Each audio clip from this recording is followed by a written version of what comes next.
minasyaitonir rajim. Bismillahirrahmanirrahim. Assalamualaikum warahmatullahi wabarakatuh. Alhamdulillahirabbil alamin wassalatu wassalamu ala asyrafil anbiya'i wal mursalin wa ala alihi wa sahbihi ajma'in. Allahumma iftah alaina hikmataka وانشر علينا من خزائن رحمتك يا أرحم الراحمين رب اشرح لي صدري ويسر لي أمري واحلل عقدة من لساني يفقه قولي اللهم فقهنا في الدين وعلمنا التأويل واهدنا إلى صراطك المستقيم صراط الذين أنعمت عليهم من النبيين والصديقين والشهداء والصالحين وحسن أولئك رفيقا يا أرحم الراحمين سبحانك لا علم لنا إلا ما علمتنا innaka antal alimul hakim. Amin ya rabbal alamin.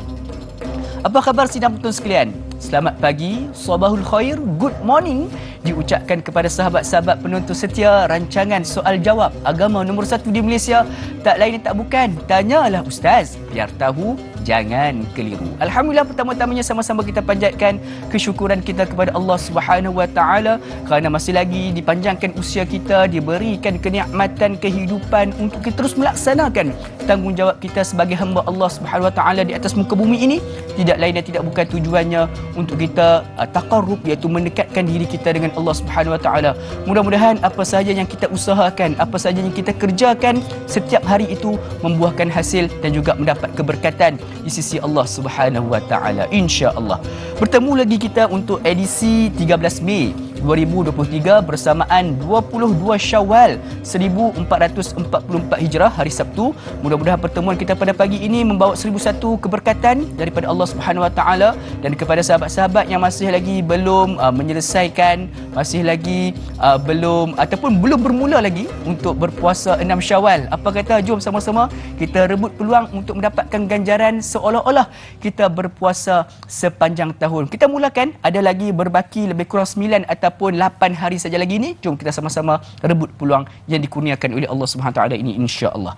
Seperti biasa sidang penonton sekalian, rancangan Tanyalah Ustaz biar tahu jangan keliru, kita membawakan topik-topik yang menarik untuk sama-sama kita pelajari. Dan insya-Allah pada pagi ini menerusi silibus akhlak kita, kita akan sama-sama membincangkan topik berkaitan dengan bohong atau tipu sunat. Bohong atau tipu sunat. Adakah tipu sunat ni sidang penonton sekalian? Jadi sidang penonton sekalian, untuk menjawab setiap soalan yang diajukan oleh sahabat-sahabat sekalian, bersama dengan saya pada pagi ini salah seorang panelis kita yang cukup tersohor. Baru balik pada Jepun sidang penonton sekalian. Siapa lagi, tidak lain tidak bukan yang berbahagia Al-Fadil Ustaz Azam Al-Kankaria. Assalamualaikum Ustaz. Waalaikumsalam warahmatullahi. Hai. Hari kata Mas. Alhamdulillah sihat. Baik, alhamdulillah, luar biasa. Luqman sihat Alhamdulillah seperti biasa. Moga Allah berkati dan rahmati insya-Allah. Amin. Ustaz Azam ni cukup terkenal dengan doa beliau. Apa dia? Bila bertemu dengan orang, panjang umur, mewah rezeki. Amin. InsyaAllah mudah-mudahan kita semua dipanjangkan umur dan juga dimewahkan rezeki kita. Jadi sedang sekalian, ada sebarang soalan yang ingin diajukan kepada kami seperti biasa. Boleh untuk terus berhubung dengan kami di talian 1-800-8816-77 ataupun menerusi laman media sosial rasmi kami di Facebook Tanyalah Ustaz TV3. InsyaAllah soalan-soalan yang terpilih kita akan ajukan kepada yang berbahagia Al-Fadhil Ustaz Azam kita untuk sama-sama kita mendapatkan jawapan dan juga rungkaiannya, insyaAllah. Jadi Ustaz, sebagai permulaannya Ustaz, kita nak tahu jugalah, apakah sebenarnya dimaksudkan dengan topik kita pada pagi ini? Bohong atau tipu sunat? Adakah tipu boleh disandarkan kepada Nabi kita ni? Silakan Ustaz. Menarik soalan tu. Terima kasih kepada Da'i Luqman. Bismillahirrahmanirrahim. Assalamualaikum warahmatullahi wabarakatuh. Alhamdulillah summa alhamdulillah. Allahumma salli ala Sayyidina Muhammad wa ala alihi wa sahbihi wasallam, amma ba'. Apa khabar semua para penonton setia rancangan soal jawab agama nombor 1 di Malaysia? Tanyalah Ustaz biar tahu jangan keliru. Moga-moga Allah memberkati dan merahmati kita semua. Tahniah kepada yang setia menonton seawal pagi ini, insya-Allah luar biasa. Barangkali mungkin tadi lepas subuh terus buka TV, hari Sabtu hari ini kita berehat bersama keluarga, kita buka TV menonton. Jangan ke mana, kita menonton rancangan ilmu ini dan mungkin juga menonton di FB Share Live dan sebagainya. Tak kisahlah, yang penting kita duduk dalam majlis ilmu, kita duduk bersama dalam rancangan Tanyalah Ustaz ini. InsyaAllah hari-hari kita mendapat manfaat, hari-hari kita mendapat ilmu, insya-Allah. Tuan-tuan dan puan-puan para penonton, sebelum kita nak merungkai dan boleh jauh ataupun menjawab persoalan daripada rakan-rakan penonton kita, suka untuk saya berkongsi tentang makna bohong dan tipu ini. Sebenarnya Da'i Luqman, para penonton, dalam Kamus Dewan Isi keempat membicarakan tentang maksud bohong itu sendiri. Bohong itu maknanya dah berlainan daripada yang sebenarnya ataupun dusta, karut atau palsu. Itu makna bohong. Dan tipu pula dia bermakna yang lain, iaitu perbuatan curang atau kata-kata dusta untuk menyesatkan orang dan juga muslihat. Ataupun bahasa selanga kita ni biasa kita panggil temberang lah. Kan? Dia tipu, bohong, temberang. Ini kalau kita rujuk dalam Kamus Dewan Isi yang keempat, maknanya adalah bahasa yang paling mudah tipu, bohong, temberang ke bagai-bagai ini adalah perkara yang muslihat, dan kalau kita sedia maklum bahawa bohong ini adalah satu sifat mazmu mahmudah, itu baik kan? Mazmumah confuse kita kan. Jadi makna sifat yang terkeji, dan pastinya sifat bohong ini adalah perkara yang sangat tidak patut ataupun kau boleh jangan ada dalam dictionary kehidupan kita. Ini yang paling penting. Dan ada pula bohong sunat bagai-bagai, tak apalah, kejap kita akan rungkaikan lebih detail apakah kesan, akibat, mungkin ada persoalan berkaitan apa makna dan sebagainya. InsyaAllah kita menunggu soalan daripada tuan-tuan dan puan para penonton seluruhnya, insyaAllah. InsyaAllah, itu sebagai permulaannya, iaitu tentang pengertian sebenar bohong dan juga tipu menurut Kamus Dewan. Jadi insyaAllah Ustaz, kita terus raikan soalan pada sahabat-sahabat kita, boleh Ustaz? Boleh, insyaAllah, silakan. Jadi soalan pertama kita raikan daripada Puan Nurmadiah Abdullah. Assalamualaikum Ustaz Da'i. Assalamualaikum warahmatullahi. Adakah dalam Islam istilah bohong atau tipu sunat? Adakah zaman Nabi SAW istilah bohong sunat ada digunakan demi menegakkan agama Islam? Terima kasih. #biar tahu, jangan keliru. Masya Allah, tabarakallah. Luar biasa, soalan yang sangat luar biasa. Bila mana kita membicarakan tentang istilah bohong atau tipu sunat, sebenarnya tuan-tuan dan puan, mana datang tipu sunat ni? Saya puas mencari tahu, membuat kajian. Taklah kaji sangat kan. Membuat kajian. Sebenarnya dia bermula pada orang menonton rancangan filem P.Ramlee. Apa dia? Madu 3. Kan? Madu Butang Baju Kupah kan? Maknanya arahan P.Ramlee, Tan Sri Allahyarham Tan Sri P.Ramlee, dan diterbitkan pada tahun 1964. Apa nama filem Madu 3 ini, dia kata apa, ketika mana dia jalan terengkut kan, waktu jumpa dengan bini pertama dia tu, kemudian barulah dia kata, abang ni kenapa abang Jamil ni kena langgar. Kan, maknanya lepas tu bapak mentua dia berdatang, kau kenapa kena langgar? Ini apa kena langgar, betul ke? Tipu sunat, dia kata kan. Maknanya tuan-tuan dan puan, itu adalah satu sindiran daripada Allahyarham Tan Sri P.Ramlee kepada kita. Maknanya memang ada orang suka untuk berhelah, suka untuk menipu orang, suka untuk menghelah bela diri. Dalam bahasa psikologinya lah helah bela diri. Dia untuk membela diri dia dengan menipu, dan akhirnya dia bersandarkan kepada tipu sunat. Tuan-tuan dan puan, dalam agama tidak ada istilah tipu sunat.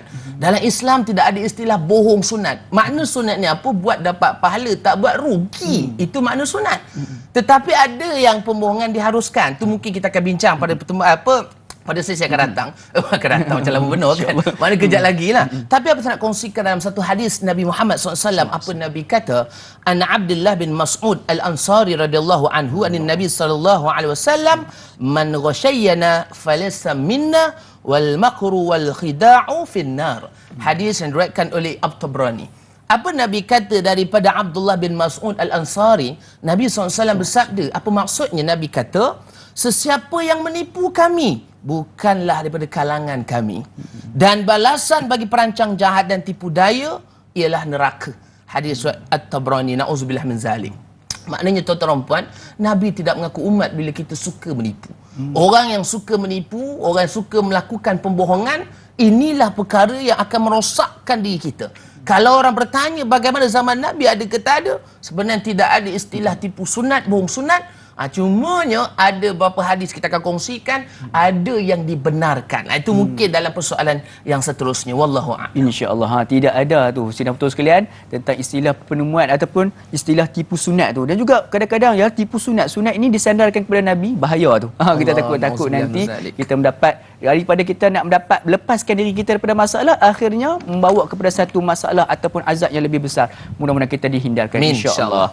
Jadi mudah-mudahan terjawab soalan pada Puan Nurmadiah. Kita nak beralih dengan soalan berikutnya Ustaz, daripada saudari Nur Asyikin. Assalamualaikum Ustaz Da'i. Waalaikumsalam warahmatullahi. Istilah bohong atau tipu sunat ini seringkali digunakan oleh segelintir orang. Tujuannya bagi melepaskan diri daripada suatu keadaan. Soalan saya, keadaan yang bagaimanakah dibolehkan untuk kita menggunakan istilah bohong atau tipu sunat ini mengikut syariat Islam?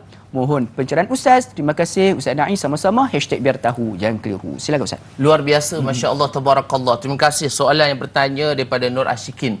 Tuan-tuan dan puan, sebenarnya memang ada. Ya, kalau orang tanya bagaimana dibolehkan kita, adakah istilah bohong dan juga apa kata sunat mengikut syariat, dia tidaklah istilah tipu sunat. Dia sifatnya harus. Maknanya boleh laksanakan. Tetapi kita bersandar kepada hadis Nabi SAW, maksudnya daripada Ummu Khalthum binti Utbah bin Abi Mus'id radhiyallahu anhu berkata, aku tidak pernah mendengar Rasulullah SAW memberikan keringanan pada perkataan manusia kecuali dalam 3 perkara, iaitu pada ketika peperangan, pada ketika mendamaikan permusuhan di antara manusia, dan dalam perkataan suami terhadap isterinya serta perkataan isteri terhadap suaminya. Hadis Imam Muslim. Maknanya 3 perkara ini, tuan-tuan dan puan, yang diharuskan. Bukanlah makna kita berbohong, tetapi kita mempunyai helah ataupun muslihat. Tapi dia tidak berbohong. Ini harus kita faham. Sebab apa? Contoh, ya, dalam peperangan sebagai contoh. Peperangan ini diperlukan strategi, perlukan perancangan yang rapi. Itu sebab dalam kehidupan kita ini, biasa kita dengar pakar motivasi kata apa? Orang yang gagal merancang adalah merancang untuk gagal. Kita nak berjaya, kita perlukan perancangan. Dalam kehidupan ada perancangan, dalam keluarga ada perancangan. Khususnya kalau kita seorang guru juga, kita mempunyai perancangan tahunan. Kita ada RPH, rancangan pengajaran harian. Maknanya hari-hari kita perlu merancang apa yang kita nak mengajar dan sebagainya. Itu sebab tuan-tuan dan puan, dalam peperangan Nabi kata 3 perkara ini, tiga situasi ini saja yang dibenarkan untuk berhelah. Bukan menipu, tetapi berhelah. Contoh, kalaulah musuh tangkap kita, kemudian dalam peperangan musuh tanya, esok nanti korang datang nak serang negara kami ni daripada utara ke selatan. Kita pun jawab daripada barat. Maknanya, dia tanya utara selatan, kita jawab barat. Hakikatnya kita datang daripada timur. Tetapi bila kita cakap barat, dia pun kejar semua ke barat. Akhirnya timur kosong. Kita pun masuk untuk memenangi peperangan. Itu dibenarkan untuk berhelah sebagainya. Tetapi harus kita menjaga perkara ini jangan sampai merosakkan dan sebagainya. Ataupun antara nak membaikkan hubungan orang yang bergaduh. Kan kadang kerja bergaduh, je yang tangga bergaduh, adik-beradik bergaduh, ipar dua bergaduh, menantu-mentua bergaduh, tak habis-habis. Nauzubillah min zalik. Kadang-kadang bukan saja bergaduh dekat atas gelanggang dan elokman. Masalahnya dalam masjid pun bergaduh. Janganlah, jangan. Ini dalam rumah bergaduh, dalam masjid, kedai makan, toilet, R&R pun bergaduh. Grup WhatsApp. Grup WhatsApp, ya Allah, Tuhan patut left group. Apa benda? Cukuplah. Jangan gaduh-gaduh. Kita harus ingat, tuan-tuan dan puan, hidup ni sementara saja. Jadi bila mana kita nak mendamaikan orang, mungkinlah ada orang tu dia menyampah betul dengan seorang ini. Orang A menyampah dengan orang B. Datang orang C, dia tak nak menyebabkan orang ni bergaduh, maka dia berhelah. Supaya apa? Supaya dalam keadaan untuk menjaga hati kedua belah pihak agar tidak bergaduh lagi. Maka ia dibenarkan. Waktu yang sama juga suami isteri. Kadang-kadang bini dia tanya, abang cantik tak saya? Tapi hakikatnya memang tak cantik. Contoh. Kan? Tapi jangan cakap, awak ni tak cantik lah. Makin lama makin menyampah pula. Jangan. Itu terlampau jujur. Tak boleh. Cakap je awak ni cantik. Tapi kalaulah awak senyum lagi cantik. Subhanallah. Makanya ini salah satu cara. Sama juga ada elokman kan. Isteri kita masak kan. Isteri kita masak. Dia masak hari ni ayam masak kari. Kita pun puji. Sayang awak punya ayam masak kari marvelous. Padahal masak betul tu kan. Sedap betul. Menipu kan. Sedap betul. Tapi sebenarnya kalaulah awak kurangkan sikit garam lagi baik. Contoh. Makna ada psikologinya bagaimana kita nak bukanlah menipu, tetapi kita nak mengambil hati pasangan kita. Tapi ingat, puji pasangan ni tuan-tuan puan, jangan puji sangatlah. Nanti hari ni bang, Zang, betul ke bang sedap? Betul. Hari ni awak punya kari, kari ayam ni sedap. Esok dia tukar binatang aja. Esok dia tukar ikan kari. Lepas tu lusa dia tukar ketam kari. Lepas tu udang kari. Dia tukar binatang aja. Kari tetap sama. Sebab puji. Itu sebab tuan-tuan puan, ada dibenarkan tapi 3 perkara ini. Walau bagaimanapun, kita tetap ada syarat dan batasannya. Boleh saya teruskan, Datuk Lokman? Kita nak berehat dulu. Kita berehat ni. Ada syaratnya apa? TBS. Syarat TBS. Masya Allah, dah macam session bas. Terus sekalian nak tahu lebih lanjut tentang 3 syarat dalam buat hilal tersebut. Jangan ke mana, teruskan kekal bersama kami. Tanyalah Ustaz biar tahu. Jangan keliru. Kembali sebentar saya lagi, insya-Allah.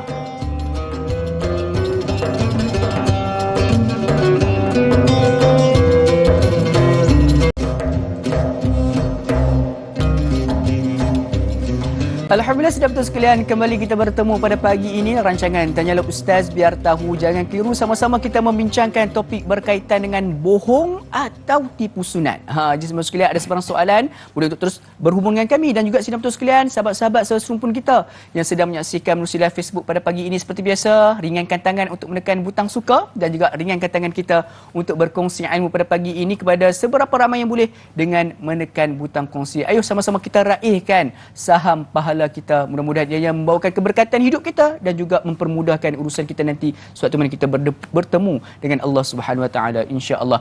Sebelum mana kita berhenti beres sebentar tadi, Ustaz Azam kita sedang menjawab soalan daripada saudari Nur Asikin kita, dan juga Ustaz nak kongsikan kepada kita tentang 3 syarat ni. TBS tu adakah bermaksud kepada stesen bas ya Ustaz? Alamak, tu terminal Bersepadu Selatan Baik, tuan-tuan para penonton, alhamdulillah, Allahumma salli ala sayyidina Muhammad wa ala alihi wa sahbihi wasallam. Terima kasih ya.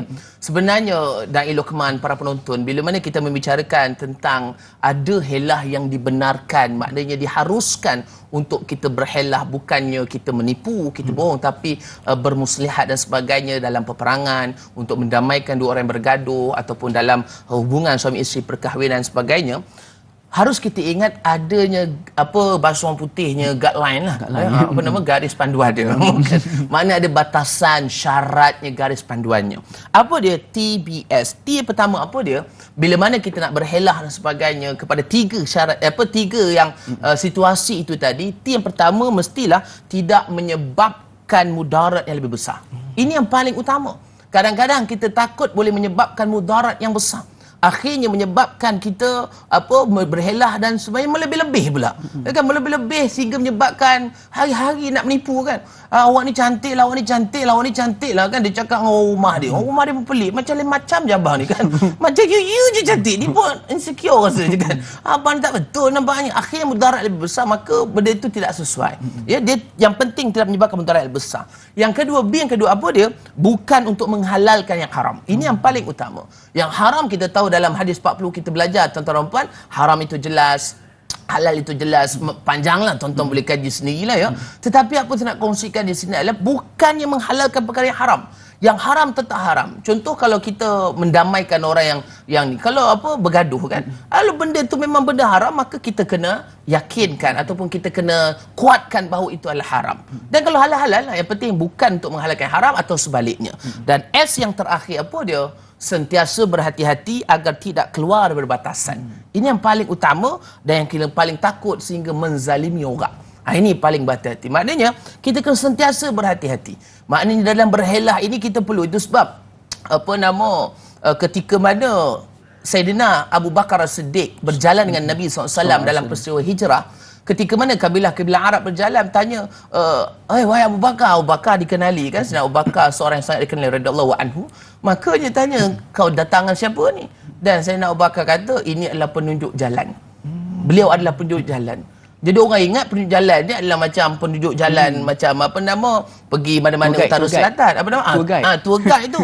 Hakikatnya maksud sebenarnya apa dia? Iaitu penunjuk jalan, maksudnya adalah penunjuk jalan kebenaran. Itu Nabi Muhammad sallallahu alaihi wasallam. Ini cara untuk melindungi Nabi sallallahu alaihi wasallam. Supaya apa? Takut nanti kalau tahu itu Nabi, maka orang dapat makluman, maka dia nak tangkap Nabi dalam peristiwa hijrah. Ini penuh dengan strategi. Dan tuan-tuan dan puan, bila anda bicara tentang perkara ini, dia ada satu istilah yang dipanggil sebagai tauriah. Tauriah ini adalah menyembunyikan sesuatu. Contoh ya, contoh Da'i Luqman datang jumpa saya, Zam, boleh tak nak hutang boleh tak? Nak duit sikit lah. Saya kata apa? Saya ada shilling. Saya ada shilling je. Agak-agak tuan-tuan dan puan, adakah memang ada shilling saja dalam kocik? Tak ada. Tak ada. Maknanya ringgit lain pun ada juga. Yen pun ada.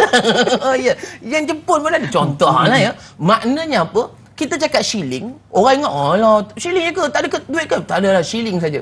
Kita tak menipu. Memang betul dalam tu ada shilling. Waktu sama ada juga ringgit. Saya tak kata kita tak ada duit. Kita kata ada shilling. Itu sebab tuan-tuan dan puan, ini dipanggil tauriah. Maknanya apa? Helah untuk kita menjaga sesuatu masalah yang lebih besar.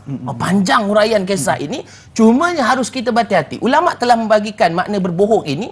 Antaranya Al-Imam Al-Jurjani menyebutkan bahawa berbohong atau menipu suatu perkhabaran ialah memberitahu khabar yang tidak bertepatan dengan realiti yang berlaku. Ini harus kita faham. Waktu sama Ibn Hajar memberikan takrifan bohong ialah memberitahu suatu perkara yang tidak bertepatan dengan apa yang ada padanya, sama ada sengaja atau tidak sengaja. Itu sebab tuan-tuan dan puan, bila mana ada satu istilah dipanggil tauriah ini, dalam bahasa istilahnya adalah seseorang yang mengungkapkan satu lafaz yang punya dua makna. Pertama, makna dekat dan jelas yang mudah difahami, yang ini ditangkap oleh akal, dan yang kedua adalah makna jauh dan samar yang tidak mudah difahami oleh akal. Namun yang kehendaki daripada lafaz tersebut adalah makna jauh dan dia menyembunyikan perkara yang zahir dengannya. Untuk apa? Untuk kita menjaga. Contoh kata, kau dari mana? Oh, aku dari air. Orang pun pening. Dari air. Lantak kau lama fikir. Double meaning tu ada lebih kurang. Ya, macam kau double meaning. Cumanya double meaning yang dimaksudkan ini adalah yalah, kita belajar ilmu mantik dan sebagainya kan. Double meaning yang dimaksudkan ini adalah perkara yang tidak menipu. Dia tidak menipu dan dia sebenarnya tidak berbohong, tapi hakikatnya dia hanya memberi helah. Itu dipanggil tauriah. Ini panjang uraiannya, tuan-tuan dan puan boleh rujuk kepada tok guru yang berdekatan untuk membincangkan tentang perkara ini. Tapi apapun, kita harus ingat dia ada pembohongan ataupun muslihat yang dibenarkan, tetapi hanya 3 situasi itu saja. Apa dia? Mendamaikan orang yang bergaduh, dalam peperangan ataupun hubungan suami isteri.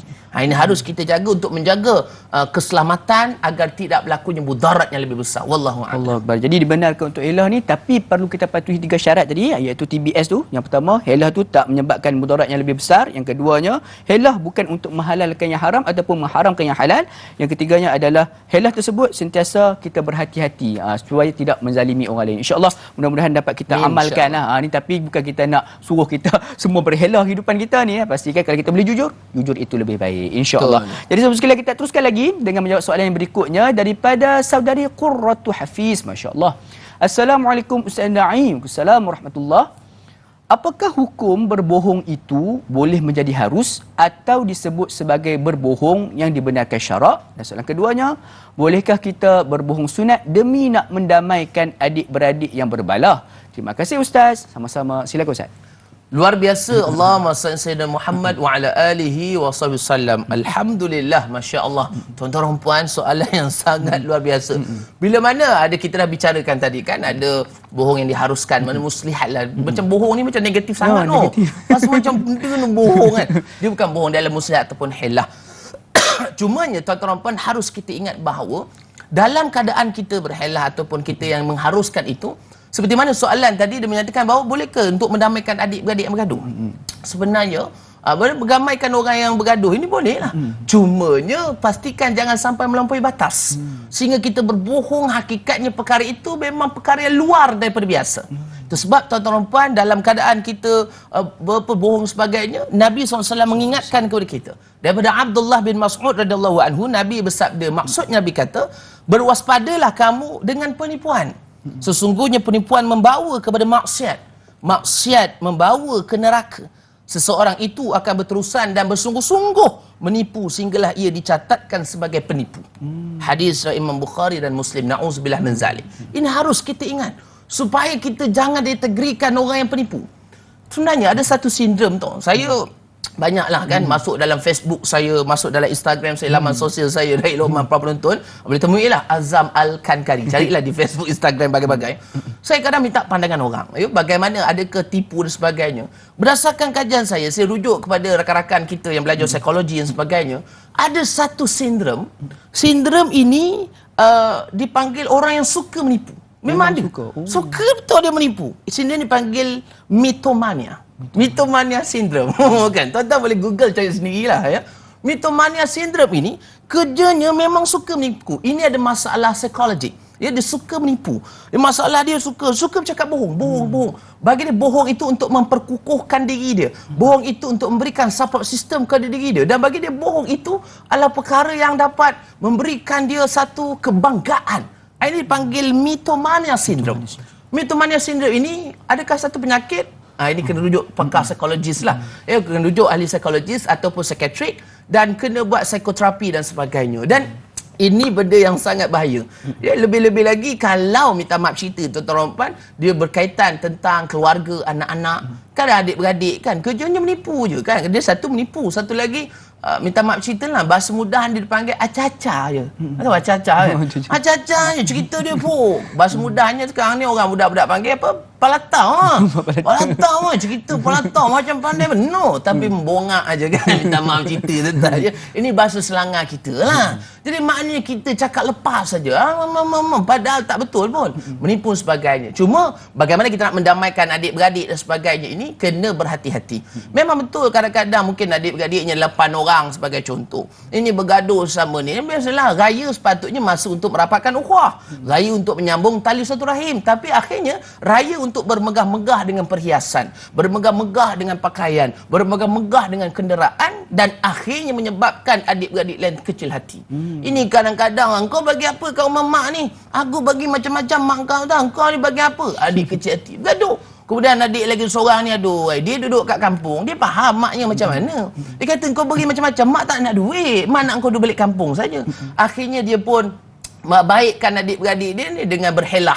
Kan helah bagai-bagai lah, malah nak cerita lah kat fikir sendiri lah tuan-tuan kan. Ini macam-macam orang ni kreatif kreatif. Itu sebab P.Ramlee dah beri dah satu sindiran. Kan nak berkahwin 3 tu helah jangan lah. Kan? Helah ni abang nak keluar negeri ni outstation rupanya kan? Tak nak cakap tuan-tuan. Faham-faham lah. Kau boleh kita ni jujur hidup kat dunia ni. Cumanya kadang-kadang di kalangan adik-beradik bergaduh boleh berhelah. Cumanya berhati-hati jangan sampai melampau. Kerana apa? Orang yang dah biasa berbohong, menipu ini adalah satu sindrom yang akhirnya dia berasa selesa. Dia akan rasa dipanggil menjadi kebiasaan. Dan bila menjadi kebiasaan ini yang paling kita risau tuan-tuan dan puan. Kerana apa? Bila tidak menipu, dia rasa pelik. Lain macam tak tipu, macam nak menipu lagi dia kan. Memang kerja menipu je. La ilaha illallah. Itu sebab pepatah Melayu kata apa? Cakap senohong gelama ikan duri. Cakap bohong apa dia? Lama-lama mencuri. Lama-lama mencuri. Sambung sini tuan-tuan. Orang fikir punya fikir. Kenapa ni? Orang Melayu dulu buat pepatah begitu, pantunnya begitu. Sebab tuan-tuan tengok sekarang ni skamer lah. Skamer ni bohong. Lepas tu dia mengompak. Makcik ni ada makcik ni. Ada ni barang tak ambil ni makcik. Oh ya ke? Makcik saya suka melayan. Tapi jangan layanlah tuan-tuan ni buat pening kepala juga. Makcik ni bohong. Akhirnya lepas tu makcik ni kena masuk dalam akaun ni. Akhirnya mencuri. Ini pepatah Melayu dah cerita dah tuan-tuan rompai itu. Sebab ibu ayah saudari para penonton harus kita berhati-hati dalam keadaan kita mendamaikan adik-beradik, saudara mara, rakan andai dan sebagainya. Harus kita ingat bahawa walaupun kita berhelah bermuslihat yang diharuskan, tapi jangan melampaui batas sehingga kita rasa seronok dan na'udzubillah min zalik, penipuan ini boleh jatuh kepada ketagihan. Wallahu a'lam. Allahu akbar. Mudah-mudahan kita tidak berlebih-lebihan walaupun untuk melakukan helah, dan juga kita kalau kita boleh kita hindarkanlah daripada melakukan pembohongan tersebut insya-Allah. Mudah-mudahan terjawab soalan tersebut daripada Qurratu Hafiz kita. Kita banyak lagi yang kita akan jawab soalan-soalan pada sahabat-sahabat kita. Namun sebelum tu kita ada berehat seketika. Jangan ke mana-mana, teruskan kekal bersama dengan kami. Tanyalah Ustaz biar tahu, jangan keliru. Insya-Allah.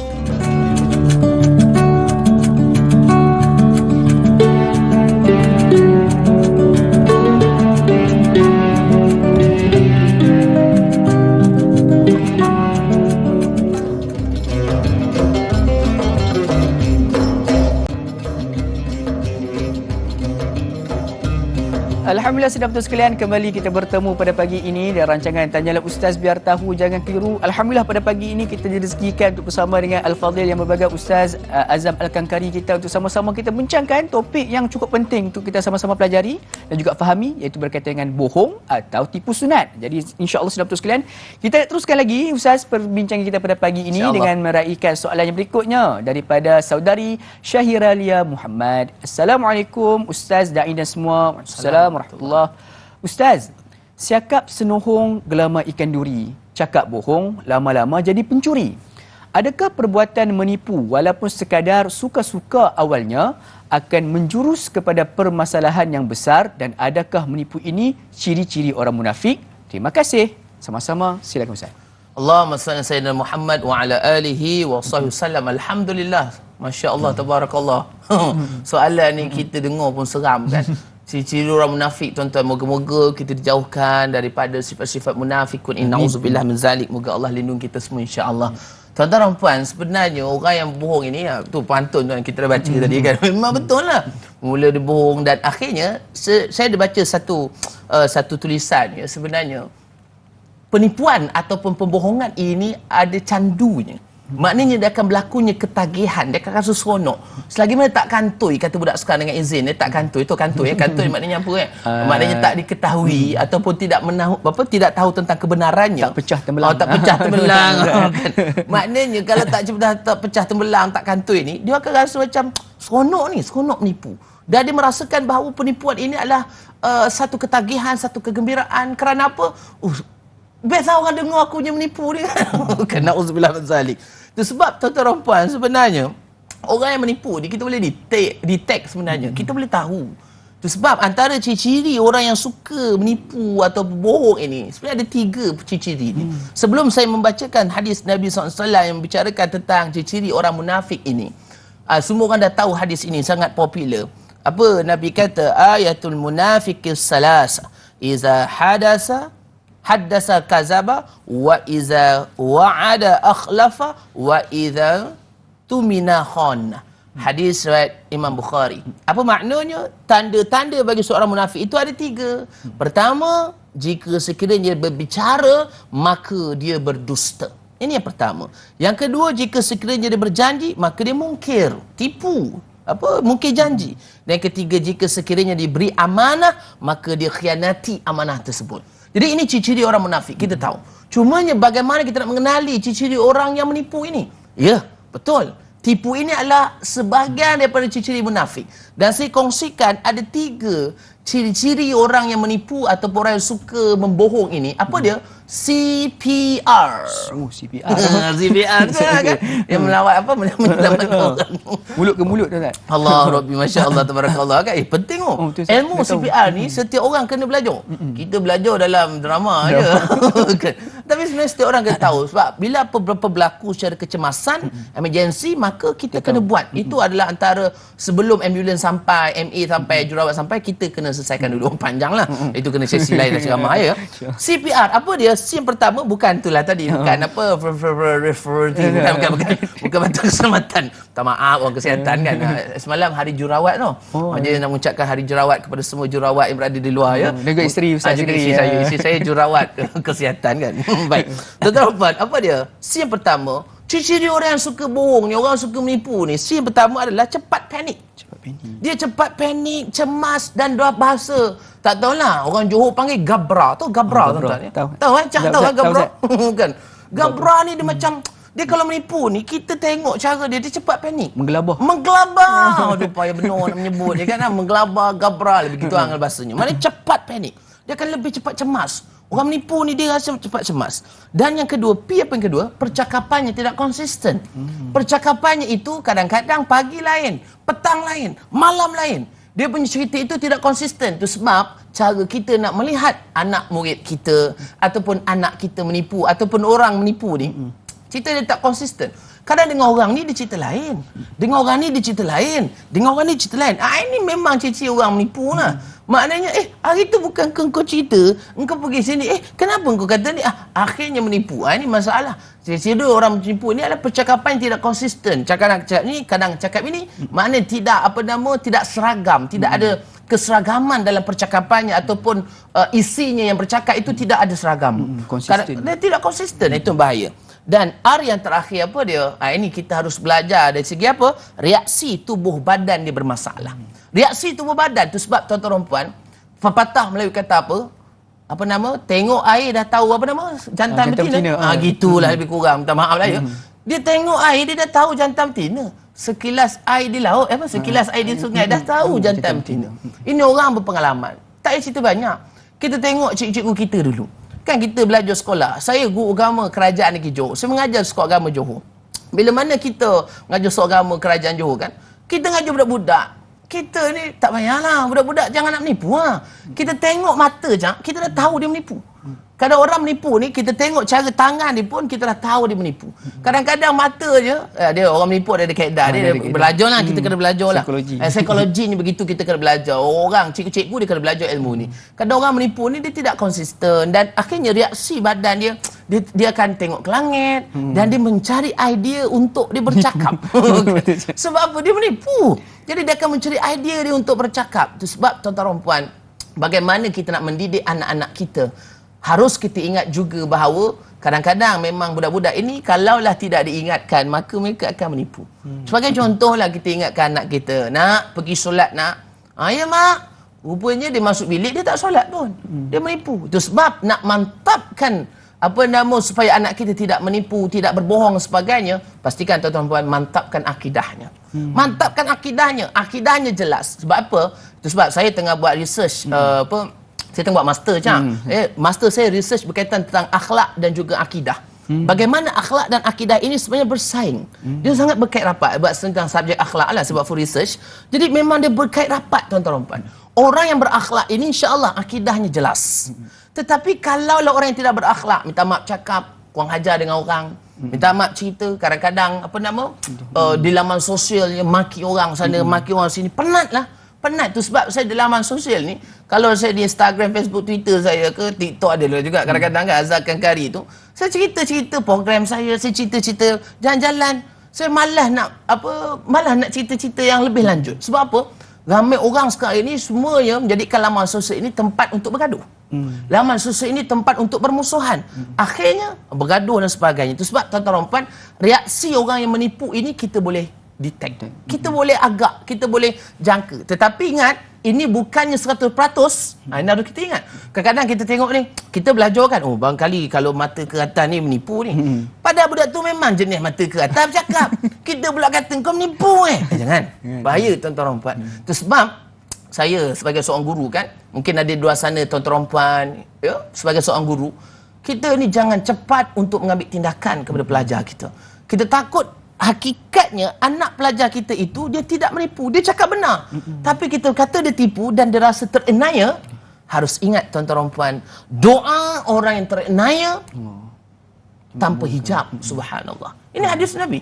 Doa orang yang terenaya ini akan dimakbul oleh Allah SWT. Itu sebab tuan-tuan dan puan, walaupun kita dah belajar tentang reaksi tubuh dan sebagainya, ataupun bahasa badan sebagainya, kita boleh jangka orang itu menipu sebagainya, tapi jangan kita menjadikan itu sebagai terus menghukum. Sebenarnya, Da'i Luqman, para penonton semua, ada satu alat untuk mengesan bohong ni. Ini ada satu alat. Kalau tuan-tuan kaji, dipanggil lie detector. Maknanya dia alat untuk menipu dan dibuat ujian poligraf. Ujian poligraf ini, dia akan kesan melalui tekanan darah, kemudian dia akan kesan melalui degutan jantung, pernafasan dan peluh. Dan behavior orang yang menipu ini, sebenarnya dia akan nampak seperti tak normal. Dia kalau menipu dia dah tak konsisten. Lepas tu reaksi tubuh badan dia akan menyebabkan itu. Sebab banyak lebih 80 negara menggunakan ujian poligraf ini. Untuk ada negara yang mengiktiraf ujian poligraf ini di mahkamah. Ada juga negara tidak mengiktiraf, tetapi hanya sekadar untuk membantu siasatan di balai polis sebagainya. Untuk apa? Melihat sejauh mana orang yang menipu. Dan ujian ini dia akan pasang macam-macam lah. Macam-macam malah cerita lebih lah. Tonton kaji sendirilah. Kita banyak tengok movie kadang-kadang kan. Macam-macam. Ujian tu tengok. Kalau dia cakap tipu, maka dia akan graf tu tak cantik. Jadi itu sebab tuan-tuan dan puan, orang yang menipu ini sebenarnya dia akan merembeskan satu aura yang sangat tidak baik. Dan orang yang menipu ni, kita sebenarnya kalau kita tak tahulah ini Allah bagi sebenarnya tuan-tuan dan puan, mungkin kita sebenarnya boleh agak sebenarnya. Ini macam menipu jadi kan. Kita boleh rasa. Boleh rasa. Tapi ingat, jangan jadikan rasa kita itu sebagai hukum. Jangan ni aku rasa dia menipu ni. Kita tu cakap kata menipu. Padahal orang tu betul. Na'udzubillah min zalik. Itu sebab tuan-tuan dan puan, jangan cepat untuk menghukum dan pastikan kita sentiasa menjaga perkara ini. Dan ingat, ini antara cucu orang bohong, tapi banyak lagi. Cuma kita kena jangan tengok orang lain, muhasabah diri kita untuk perbaiki akhlak kita. Wallahu a'lam. InsyaAllah berhati-hati dan jangan lekas menghukum. InsyaAllah mudah-mudahan terjawab soalan tersebut. Jadi Ustaz, kita nak meraih pemanggil di talian. Assalamualaikum, siapa talian? Silakan. Waalaikumsalam warahmatullahi wabarakatuh. Da'i Luqman dan juga Ustaz Azam Al-Kankari. Saya Omar Abdul Majid dari Felda Cini Timur 3, Pekan Pahang. Assalamualaikum Ustaz dan Da'i. Waalaikumsalam warahmatullahi wabarakatuh. Apa khabar Tuan Haji Umar? Selamat Hari Raya. Alhamdulillah, sihat. Ya juga selamat Hari Raya kepada Da'i dan juga Ustaz ya. Sama-sama Selamat kita. Hari Batin, Ustaz, ya. Silakan soalan Sama-sama pagi kita. ni Tuan Haji Umar. Silakan. Soalan saya begini, Ustaz, kadang-kadang kita mendengar satu fakta ini sebenarnya benar, Ustaz. Tapi oleh kerana kecerdikan diputar belitkan suatu fakta, dia seolah-olah menjadi bukannya fakta yang sebenar dah, Ustaz. Kita kadang-kadang dengar, oh iya ke? Macam tu ke? Jadi seolah-olah fakta yang benar diputar belitkan menjadi tidak benar. Dan fakta yang dusta diputar belitkan seolah-olah menjadi perkara yang benar ni, Ustaz. Jadi soalan saya, Ustaz, apakah ini juga dikirakan sebagai pembohongan ataupun tipu ke, atau bagaimana di sudut pandangan Islam dan juga Ustaz sendiri? Itu soalan saya, Ustaz dan Da'i. Terima kasih banyak Ustaz dan Da'i. Sama-sama. Assalamualaikum. Assalamualaikum warahmatullahi wabarakatuh. Terima kasih Tuan Haji Omar di atas soalan tersebut. Ustaz, kita nak jawab. Namun sebelum tu kita nak berhenti berat sebentar. Jangan ke mana-mana sidang betul sekalian. Kembali sebentar saya lagi. Tanya Ustaz biar tahu. Jangan keliru, insya-Allah.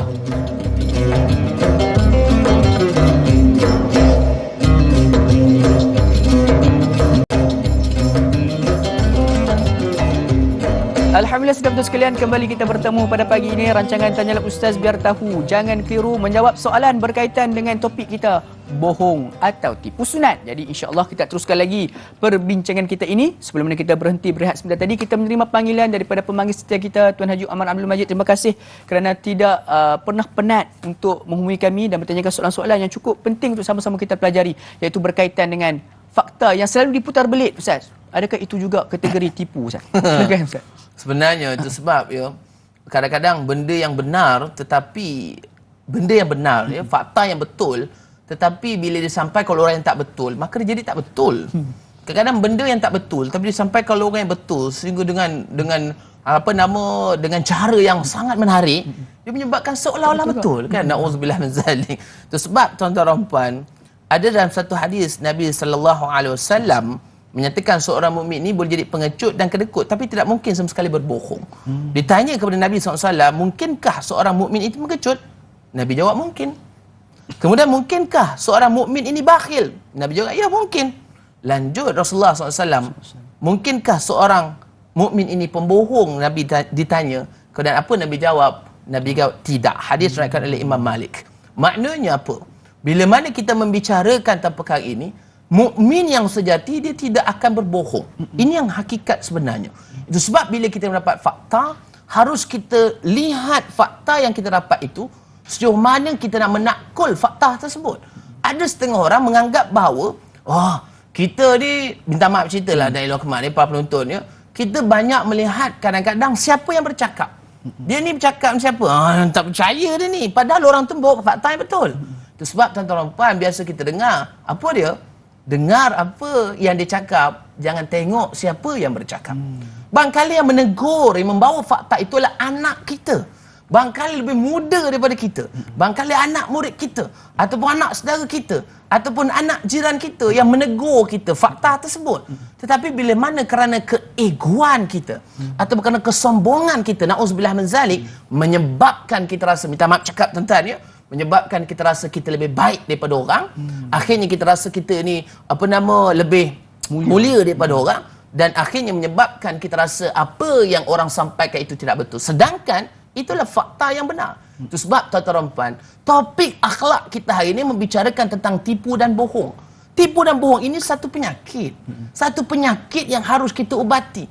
Bila mana kita terlampau suka untuk menipu. Kalau orang kata, Habib Ustaz, menipu fakta itu bagaimana? Ya, ramai orang menipu fakta. Nabi SAW kata dalam hadis yang lain, mafhum hadis, Nabi kata apa? Walaupun kita hanya menerima satu perkara dan terus menyampaikan, itu dikira sebagai menipu. Maknanya, na'udzubillah min zalik. Itu sebab nak cari apa-apa bahan, nak cari apa-apa kenyataan, nak cari lebih lagi hadis Nabi SAW, kena cari bersumber yang benar. Kena cari sumber yang sahih. Itu sebab kita di kelas-kelas takmir, kita belajar. Kalau kami di Johor, kita ada kelas-kelas takmir, sekolah agama, belajar tentang hadis, belajar tentang tafsir, belajar tentang tauhid, ibadat sebagainya. Kita mencari sumber hukum yang sebenar. Kita mencari ilmu, cari tok guru betul-betul. Jangan kita terima je terus terima. Dapat berita terus sampai. Hakikatnya barangkali betul tak betul. Sekarang ni tuan-tuan dan puan, semua maklumat di hujung jari. Apa makna hujung jari? On the fingertip. Dengan izin lah cakap orang putih pagi ni kan. Semua di hujung jari. Apa maknanya sumber di hujung jari? Maksudnya apa tuan-tuan dan puan? Semua kita scroll saja. Ambil telefon scroll dapat. Buka IG, buka Instagram, buka Twitter, buka TikTok, bagai-bagai. Orang dah tak nak tengok dah yang panjang-panjang ni. Pendek. Membaca tak nak, semua nak pendek je. TikTok 1 minit. Terus dapat ilmu. Boleh, tak ada masalah. Boleh saja.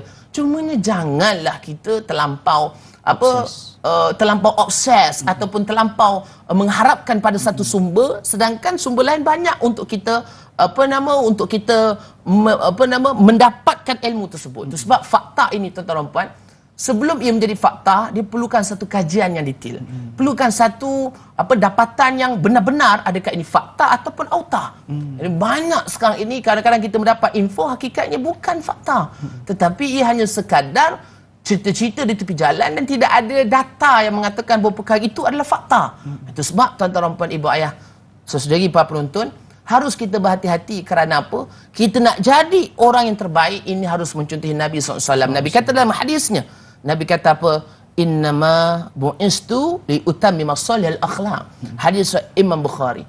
Nabi kata apa? Sesungguhnya aku diutuskan untuk menyempurnakan akhlak-akhlak yang mulia. Kita nak jadi orang akhlak yang mulia, terima fakta, jadikan ia benar. Jangan membolak-balikkan kadang ikut kerana nafsu kita. Kita dapat fakta itu hakikatnya benda itu betul, tapi oleh kerana ego, kerana sombong, kerana nafsu, kerana kepentingan peribadi, maka menyebabkan kita tidak mempercayai fakta tersebut dan kita telah menyelewengkan fakta hingga ia dipercayai oleh ramai orang. Na'udzubillah min zalik. Kalau orang itu percaya dan akhirnya boleh menyebabkan pergaduhan, pemborokan dan sebagainya, maka inilah akan merosakkan ummah kita. Na'udzubillah min zalik. Moga-moga Allah pelihara kita semua dan kita kena bijak untuk menakul apa yang kita dapat supaya kita dapat menentukan mana yang baik dan mana yang betul. Wallahu a'lam. InsyaAllah. Jadi apabila kita menerima satu perkhabaran, berita atau fakta, perlu kita melakukan tabayun ataupun tapisan terlebih dahulu sebelum kita nak mempercayainya. Jadi sebab apa? Ia juga berkaitan dengan kadang-kadang hadis-hadis sekarang ni Ustaz. Macam-macam hadis yang dikeluarkan. Ada hadis yang palsu ni yang paling kita takut ni. Sampai sekarang masih lagi ada yang mempercayai hadis tersebut. Mudah-mudahan kita tambah lagi ilmu, insya-Allah kita semua akan terkeluar daripada kekeliruan. Biar tahu jangan keliru, insya-Allah. Jadi terima kasih kepada Tuan Haji Omar atas soalan, juga mudah-mudahan terjawab soalan tersebut. Kita nak beralih dengan soalan berikutnya Ustaz. Daripada saudari Mas Niza. Assalamualaikum kepada Ustaz Da'i dan seluruh warga Tanya Ustaz. Waalaikumsalam warahmatullahi. Soalan saya, bagaimanakah bercakap bohong untuk menyelamatkan diri dan nyawa seperti dizalimi, diugut atau didera? Adakah ia berdosa? Dan soalan kedua, mengapakah ada ungkapan tipu sunat sedangkan tipu itu berdosa dan sunat sesuatu perbuatan yang diberikan pahala? Mohon perkongsian ilmu dan terima kasih Ustaz. # biar tahu, jangan keliru. Silakan Ustaz. Masya Allah, Allahumma salli sayyidina Muhammad wa ala alihi wa sahbihi wasallam. Soalan yang memang kalau kita tengok, kita amati betul-betul pada Mas Niza ini, soalan yang memang orang kata apa, sangat dekat dengan kita. Kadang-kadang kita, dia mungkinlah tak tahulah ada yang didera dan sebagainya. Macam mana Ustaz kami didera dan sebagainya, akhirnya kami macam mana nak bercakap ni? Kadang-kadang kita ditipu, diugut. Adakah dosa kalau kita menipu? Itu sebab tuan-tuan dan puan, ada benda-benda yang kita boleh membuka sebagai contoh di mahkamah atau kita berjumpa dengan qadi untuk membicarakan tentang masalah rumah tangga. Dan pastikan jangan kita sebarkan benda ini di laman sosial.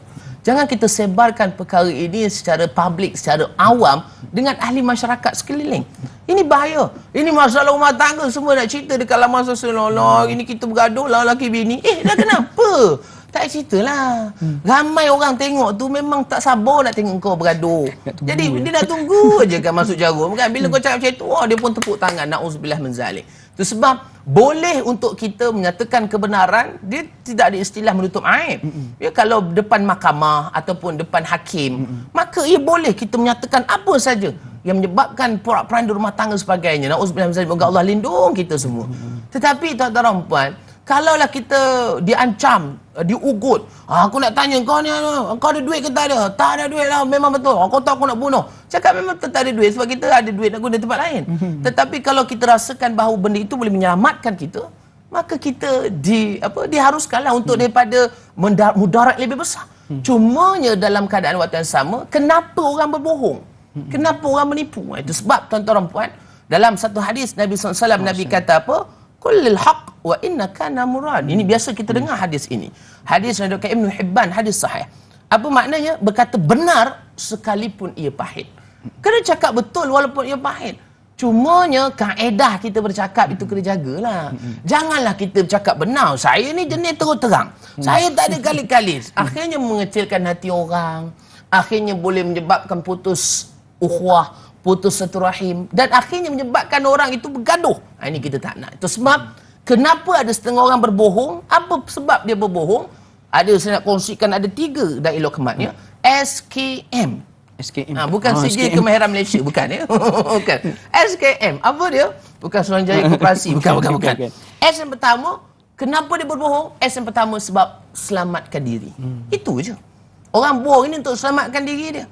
Selamatkan diri ni dia ada 2 lah. Satu dari segi positif, selamatkan diri daripada itulah diugut, kan, didera dan sebagainya untuk menyelamatkan diri. Okey lagi.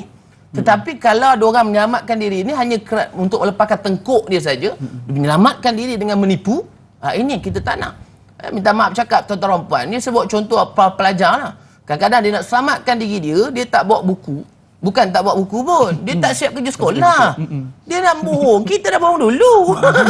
Nak bohong cikgu yang memang dulu pun pernah bohong juga kan. Nak tipu cikgu tak kena. Dia kata, cikgu, saya kata, mana buku? Kenapa tak bawa? Dah siap belum kerja semalam? Oh, Ustaz, tinggal. Kau biar betul, habis siap ke tak? Dah siap, tapi tinggal. Oh, Alasan 30 tahun dulu. 30 tahun dah guna lah, dah tak pakai lah. Tu dah tak valid dah sebenarnya. Tapi budak tu lah, budak dia tak fikir panjang. Saya ni kadang, kalau pelajar saya cukup tahu Lokman ni, para penonton, saya cakap apa, saya kata apa, para pelajar, saya tak suka orang menipu. Dia orang menipu ni, budak ni, kalau dia dah menipu sekali, tak kantoi sekali, terlepas sekali, dia akan rasa seronok. Itu sebab saya memang sangat sensitif dengan pelajar menipu. Saya kata apa, kita ni jahat mana pun, teruk mana pun dalam kelas, tak siap kerja pun, ngaku. Samalah juga tuan-tuan dan puan, kadang-kadang ada jenis mak ayah yang buatkan kerja sekolah anak. Contoh, bukan tuan-tuan, ni contoh saja kan. Buatkan kerja sekolah anak. Saya cukup sensitif. Saya kata kau cerita, kau suruh mak bapak kau datang sekolah, kau duduk rumah. Biar mak kau yang belajar. Boyah, jangan tipu anak kita. Ini mana kita menipu diri sendiri. Kita buatkan kerja sekolah anak, anak tak belajar. Alah Ustaz, saya pernah tahu jumpa mak bapak kan. Puan, kenapa buatkan kerja sekolah anak? Alah Ustaz, lambat benar dia buat. Tulisan tak cantik. Tuan-tuan dan puan, mana kita dulu kecil tulisan cantik terus ke? Tak. Biar mereka tulisan buruk macam mana pun, itu cara mereka untuk melatih mereka menulis. Itu sebab saya cukup sensitif kalau mak ayah cakap je, cikgu minta maaf cikgu, saya tak siap lah. Kita pun tak marah kalau budak jujur ni. Tapi kalau dia menipu, Ustaz tak bawa lah. Tapi dah siap Ustaz, tapi tak bawa. Bohong. Kita selongkar beg dia tuan-tuan. Oh, keluar tau buku tulis tu. Rupanya memang tak siap. Ada. Itu sebab, itu memang kita marah lah. Itu sebab tuan-tuan dan puan, jangan ajar anak kita menipu. Ini kadang menipu dan sebagainya. Itu sebab ibu ayah saudari, SKM. S pertama, selamatkan diri. Kita nak S saja dulu. K dengan M tu kita simpan dulu Ustaz. Jadi saudara sekalian nak tahu dengan lanjutan daripada jawapan tersebut, kita nak berhenti berehat sebentar. Kita nak labuhkan tirai terlebih dahulu di TV3. InsyaAllah kita akan sambung sebentar saja lagi menerusi di TV9. Jangan ke mana-mana, teruskan kekal bersama dengan kami. Tanyalah Ustaz biar tahu. Jangan keliru. Di TV9 seterusnya insyaAllah. Sebentar saja lagi.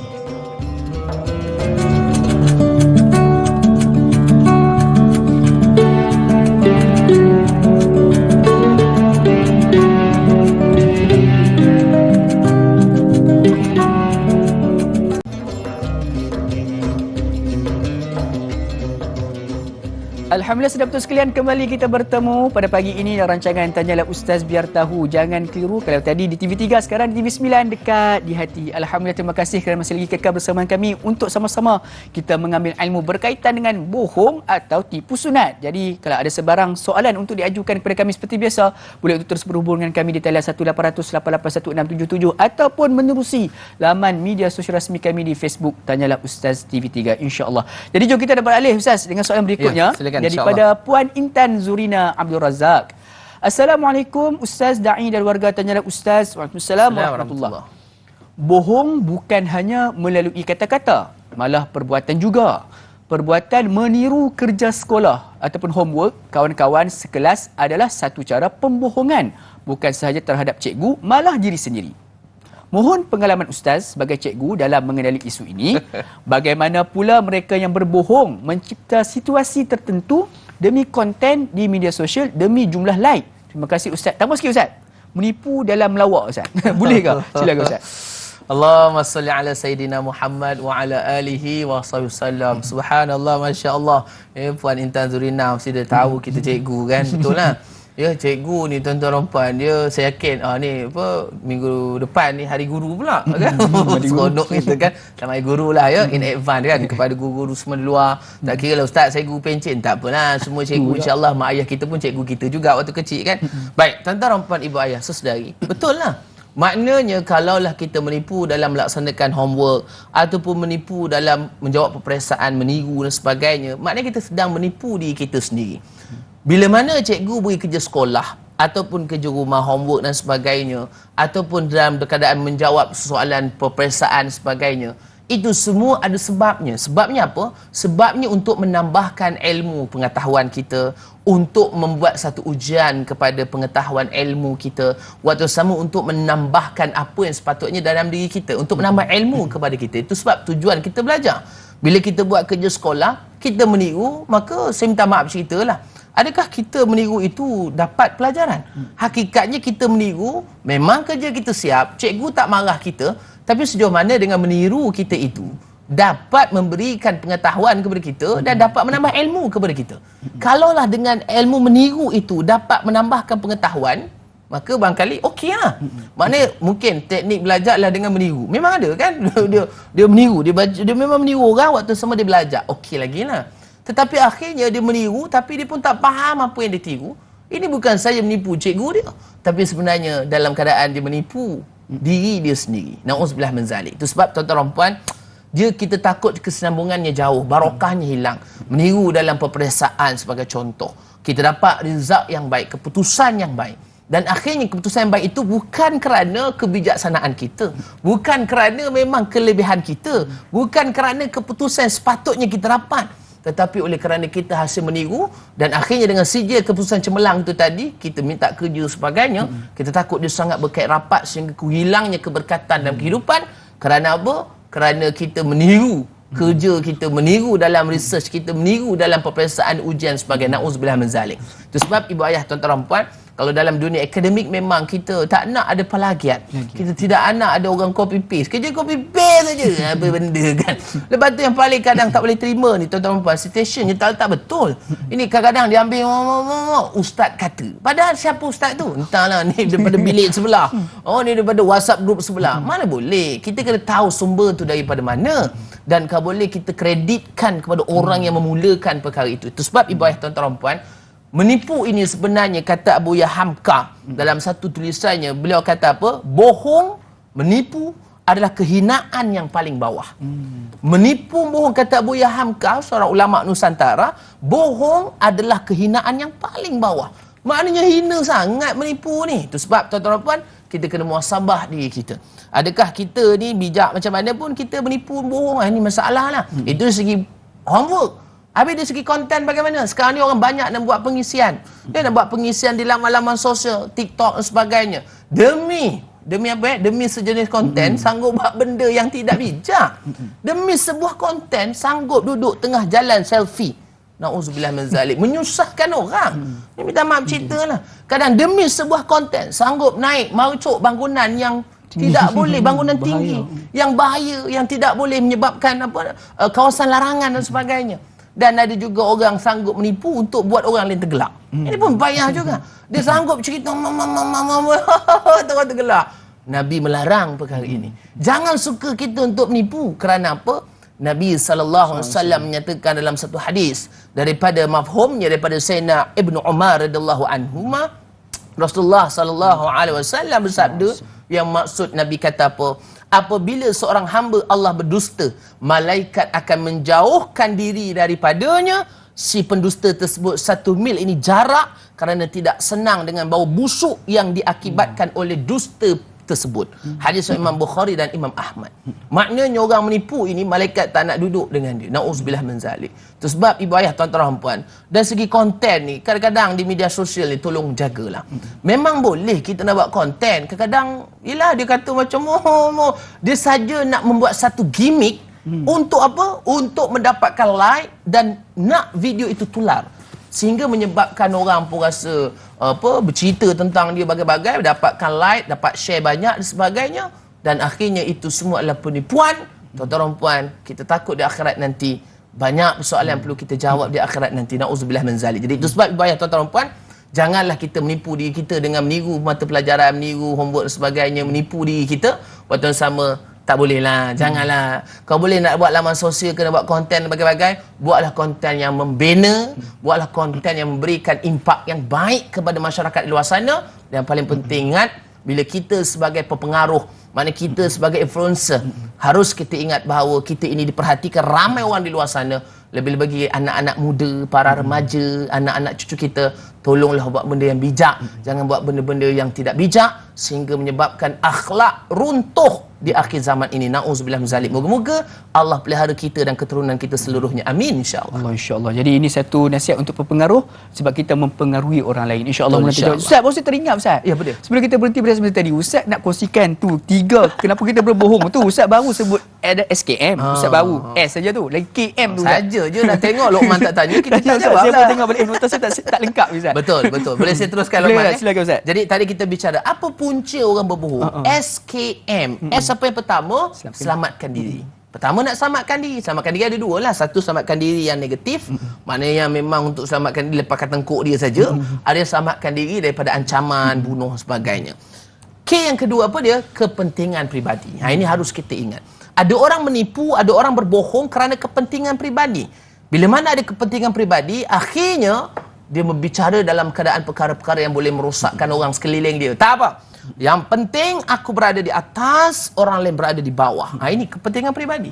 Maknanya dia berbaik dengan semua orang yang berpengaruh semata-mata untuk menaikkan diri dia. Dan akhirnya orang lain semua ke bawah. Nauzubillah min zalik. Saya cukup takut perkara ini. Saya cukup takut perkara ini. Kadang-kadang ada orang dia suka berkenal rapat dengan orang dikenali. Untuk apa? Untuk menaikkan dia, untuk menambahkan followers dia, untuk menambahkan dia, wah aku baik dengan orang ni, aku baik dengan Datuk ni, aku baik dengan Tan Sri ni. Akhirnya dia berada kepentingan pribadi. Hakikatnya tak baik mana pun. Kan? Sekarang aku biasa dengan Datuk. Biasa apa? Biasa tengok dekat TV je. Contoh. Mana menipu? Untuk apa? Kepentingan pribadi. Barangkali untuk mendapat macam-macam. Tak nak cerita lebih lah. Tuan-tuan boleh fikir sendiri. Itu K yang kedua. M apa yang terakhir? M terakhir ini memang sifat orang yang suka menipu, yang saya nyatakan tadi satu sindrom, iaitu mitomania ini. Mitomania ni sindrom yang suka menipu ni. Apa dia? M yang terakhir, menutup kelemahan diri. Ada orang menipu untuk menutup kelemahan diri dia. Ini dia menutup kelemahan dengan menutup keaiban berbeza, tuan-tuan ya. Menutup keaiban ini kita tidak perlu mencerita. Dia tidak perlu berbohong tapi tak perlu cerita. Kalau menutup kelemahan diri ini, dia berbohong. Dia bukan saja tidak bercerita, bahkan dia berbohong, mengatakan bahawa dia yang paling best. Dan ada satu lagi masalah psikologi. Kalau kita belajar narsistik. Narsistik ni dia merasakan diri dia je paling bagus. Orang lain semua tak bagus. Engkau tak power, engkau tak power, engkau tak power. Aku paling power. Bos dia nampak aku. Aku paling baik dengan orang bos-bos. Aku paling takut tau. Itu sebab kita kena sedar diri kita. Saya ingat kata guru kami apa dia? Jadilah resmi padi. Makin makin berisi, makin tunduk. Pernah tak Cak tengok padi ketika mana belum berisi? Tahu tak asal beras padi itu sebelum berisi dia apa? Cecair. Itu sebab waktu dia cecair dia ringan. Padi ni tuan-tuan, saya pernah lah tengok kat padi. Kita belajar daripada alam kan. Pergi Allah Ta'ala atau kita ke situ, pergi kan dekat kampung saya lah, kat Sawaring tepi tu. Padi tu kenapa waktu dia belum berat, waktu dia belum ada isi beras tu, dia tegak saja. Sebab waktu dalam tu adalah cecair, ringan. Kemudian bila dah sampai satu tempoh matang, ni saya tak tahu, kena tanya orang pertanian lah ya. Sampai satu tempoh matang, dia akan jadi beras. Bila jadi beras, maka dia akan berat lah. Bila berat, dia akan tunduk. Dan akhirnya bila dah cukup betul-betul beras tu dah lengkap, maka akan ambil untuk jadikan kita makan beras, nasi dan sebagainya. Itu sebab tuan-tuan dan puan, kata patah Melayu cantik dah jadi resmi padi, makin berisi makin tunduk. Biarlah tinggi mana ilmu kita, makin kita tawaduk. Jangan kita berbangga diri, bongkak, bangga dengan sebagainya. dan akhirnya menutup kelemahan diri dengan menipu dan sebagainya. Ini antara punca orang menipu. Nauzubillah min zalik. Moga Allah pelihara kita semua daripada menipu dan juga berbohong. Wallahu a'lam. InsyaAllah. Ikut resmi padi, semakin berisi, semakin tunduk dan memberi manfaat pada orang lain. Amin, Oh, itu yang paling penting. luar InsyaAllah. biasa. Jadi sekalian, banyak lagi kita akan bincangkan berkaitan dengan bohong atau tipu sunat. Namun sebelum itu kita berhenti, berehat sebentar. Jangan ke mana-mana, teruskan kekal bersama dengan kami. Tanyalah Ustaz, biar tahu. Jangan keliru. Kembali sebentar saya lagi, insyaAllah.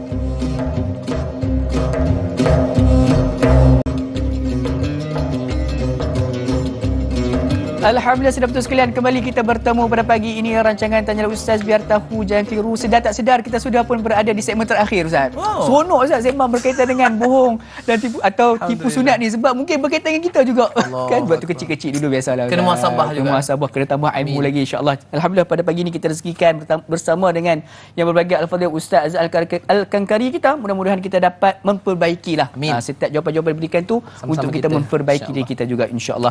Jadi jom kita beralih dengan soalan berikutnya daripada Puan Cahaya Nur. Assalamualaikum Ustaz Naim. Waalaikumsalam warahmatullahi. Soalan saya, bolehkah menipu untuk tujuan marketing dalam perniagaan atau mempromosikan sesuatu? Mohon pencerahan Ustaz. Terima kasih Ustaz Naim. #biar tahu jangan keliru. Banyak sekarang yang lambakan produk-produk, Ustaz. Bagaimana, Ustaz? Silakan. Allahumma salli Sayyidina Muhammad wa ala alihi wa sahbihi wasallam. Masya-Allah, tabarakallah. Luar biasa soalan ini. Ya, memang betul ni Kang, cakap lebih kena marah pula nanti kan. Marketing ni dari segi bahasa Melayu adalah pemasaran. Waktu saya belajar dulu di peringkat ijazah, kan belajar dalam bidang pemasaran sebab saya ambil pengurusan Islam, Islamic Management. Jadi kita belajar tentang pemasaran. Bila nak buat marketing ni, dia perlu ada supply and demand and supply. Maknanya bila ada demand, maka dia akan supply. Itu kaedah kita untuk membuat marketing atau membuat pemasaran. Kalau tak buat marketing, mana mungkin orang kenal. Samalah juga dalam agama. Agama juga perlu buat marketing. Kita nak orang kenal Islam. Antaranya bagaimana kita kena rasa izzah dengan Islam.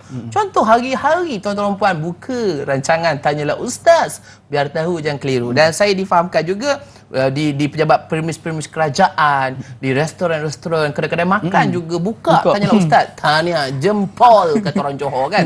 Maknanya luar biasa. Ya. Bila mana kita membicarakan tentang marketing, tentang mempromosikan suatu perniagaan sebagainya, boleh kita nak buat marketing dari segi umumnya, harus untuk buat pemasaran, untuk orang kenal kita, perniagaan, promosi dan sebagainya. Boleh. Tetapi harus ingat tuan-tuan dan puan, jangan menipu. Jangan menipu. Kadang-kadang ada satu istilah dipanggil overclaim. Overclaim ini dia membuat marketing dengan cara menipu. Menipu testimoni, menipu fungsi, menipu kata orang ni pernah ni. Dia overclaim. Hakikatnya produk dia ini tidak langsung memberi kesan yang baik kepada orang. Bahkan memberi kesan biasa-biasa saja. Biasa-biasa saja, tak beri apa hebat sangat pun. Tapi dia punya overclaim tu, macam produk dia saja raja segala-galanya. Ini kita tak nak. Contoh, bukan siapa-siapa lah kan. Maknanya tuan-tuan puan harus kita ingat, kita nak buat ini, dia kan ada guideline-nya. Bagaimana kita nak jaga. Kerana apa? Nabi SAW mengingatkan kepada kita dalam satu hadis Nabi SAW diriwayatkan daripada Imam Tirmizi an Abi Sa'id Al-Khudri radhiyallahu anhu, anna Nabi SAW qala at-tajiru as-sadduq al-amin ma'an nabiyyin was-siddiqin wasyuhada. Hadis Imam Tirmizi. Apa Nabi kata daripada Abu Sa'id Al-Khudri radhiyallahu anhu, Nabi SAW bersabda, maksudnya peniaga yang benar dan jujur, maknanya tidak menipu, akan bersama-sama dengan para nabi, golongan siddiqin, iaitu orang-orang yang benar, dan juga bersama dengan para syuhada, orang yang mati syahid di akhirat nanti. Hadis riwayat Imam Tirmizi. Subhanallah, Masya Allah. Tuan-tuan dan puan, ini luar biasa. Maknanya kita nak menjadi peniaga yang berjaya, bukan saja kaya dunia, bahkan kaya juga akhirat. Kita nak jadi peniaga yang dapat membantu masyarakat, memberikan manfaatnya. Itu sebab tuan-tuan dan puan, jangan menipu. Jangan menipu. Bila mana kita menipu, bukan saja dari segi marketing, kadang-kadang dari segi produk, kadang-kadang dari segi perkara yang boleh merosakkan, dan yang paling kita takut, menipu timbangan dan sebagainya. Ini juga Allah Ta'ala dah nyatakan dalam surah Al-Mutaffifin. Allah Ta'ala meneplak orang yang menipu dan menipu dalam timbangan. Wailul lil mutaffifin. Apa makna dalam surah Al-Mutaffifin ayat 1 hingga 3? Kecelakaan besar bagi orang yang curang dalam timbangan dan sukatan. Iaitu mereka yang apabila menerima sukatan gantang cupak dari orang lain, mereka mengambilnya dengan cukup. Dan sebaliknya apabila mereka menyukat dan menimbang untuk orang lain, mereka kurangi. Tidakkah mereka menyangka bahawa mereka akan dibangkitkan hidup semula sesudah mati? Itu ni antara ingatan Allah dalam surah Al-Mutaffifin ayat 1 hingga 4 kepada para peniaga. Jangan kita menipu timbangan. Ini kadang marketing over ni, pemasaran ni paling bagus. Hakikatnya tidak. Testimoni itu semua kawan-kawan dia je. Bukan betul pun. Wah, ini testimoni tau. Testimoni kami bagus. Wah, mama. Tak nak cakap lah contoh lah. Bahayalah kan benda ni. Bagus ni mama. Kau punya geng-geng dia saja.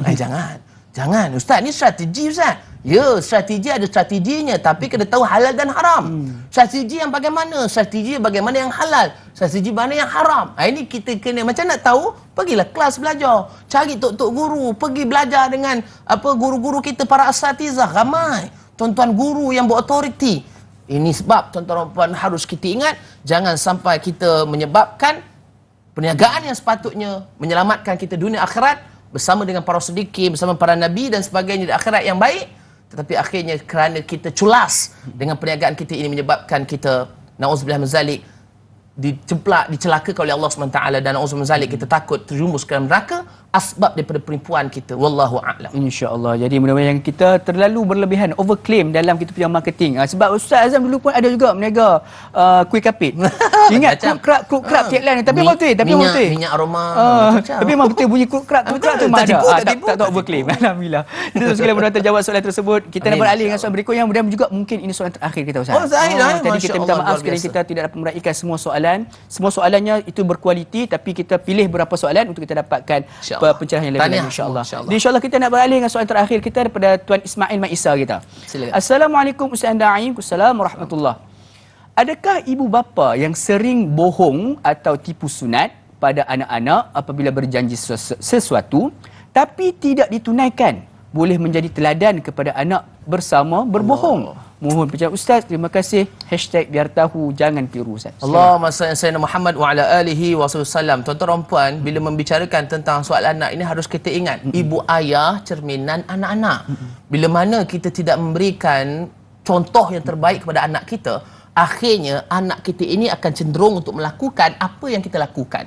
Kerana anak ini, kalau kita belajar psikologi, mereka anak-anak ini mereka seperti span. Span ini apa saja yang ada dia akan serap masuk terus. Itu sebab anak-anak ini mereka akan cepat menghafal, mereka akan cepat meniru. Sebab apa? Mereka ini suci bersih fitrah. Jadi itu sebab tuan-tuan dan puan, jangan menipu anak. Kalau cakap dengan anak, cakap betul-betul. Esok Walid nak bawa pergi kedai beli mainan. Contoh kan cakap dengan anak kan. Cakap dengan anak saya, Fayat, Fakihah, esok Walid nak bawa pergi mainan. Nak ke? Nak Walid. Hari esok kalau dia tuntut, kena bawa. Dia tak tuntut pun, kita kena bawa. Kerana apa? Kita nak buktikan bahawa kita benar. Orang yang menipu ini tuan-tuan ada akibatnya. Akibatnya apa? Saya nak bawakan ada 3 akibat orang yang menipu dan suka bohong. Tak kira kepada anak, rakan taulan, jiran tetangga, sahabat andai. Apa dia? SKT. SKT ni kalau kaitan kerajaan bagi sasaran kerja tahunan. Bukan. S yang pertama apa dia? Sukar dipercayai.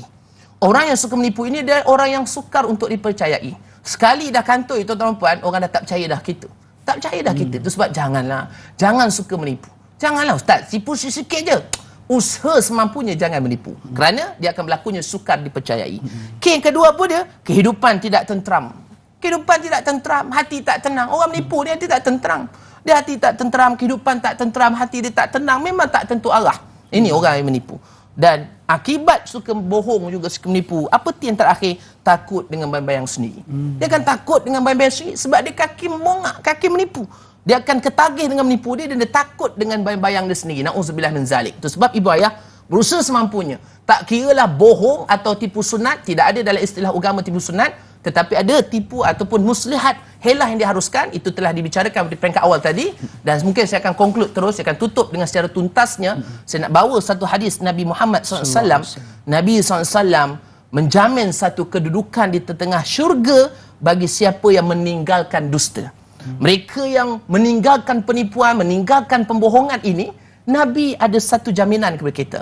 Apa mafhum hadis ini? Maksudnya, Abu Umamah menceritakan bahawa Rasulullah SAW bersabda. Apa maksudnya? Aku akan menjamin rumah di tepi syurga bagi seseorang yang meninggalkan perdebatan meskipun dia benar. Aku juga menjamin rumah di tengah syurga bagi seseorang yang meninggalkan kedustaan meskipun sekadar bergurau. Dan aku juga menjamin rumah di syurga yang paling tinggi bagi seseorang yang berakhlak baik. Hadis riwayat Imam Abu Daud. Tuan-tuan dan puan, inilah yang kita nak supaya apa? Kita ditempatkan dalam syurga kerana kita meninggalkan pendustaan, meninggalkan bohong, meninggalkan tipu. Dan kita harus ingat tuan-tuan dan puan, syurga ini luar biasa. Syurga ini luar biasa. Jadi nak menjadi insan yang terbaik, umat yang terbaik, umat yang memberikan kebaikan, anak cucu kita terbaik, maka kalau ada yang masih lagi suka menipu atau rasa tak tipu, kalau menipu ni rasa macam tak tenang lah, rasa kalau mesti kena tipu. Kena cek tuan-tuan ya. Kena rujuk kepada pakar psikologis atau rujuk kepada psikiatrik untuk kita takut kita barangkali ada sindrom mitomania ini. Nauzubillah min zalik. Jadi apa pun, ingat tuan-tuan dan puan, menipu, bohong adalah sifat yang tidak baik dalam akhlak. Ini adalah sifat yang tercela, tetapi ada helah yang dibenarkan. Cumanya dia tidak boleh sewenang-wenang kita melaksanakan perkara itu.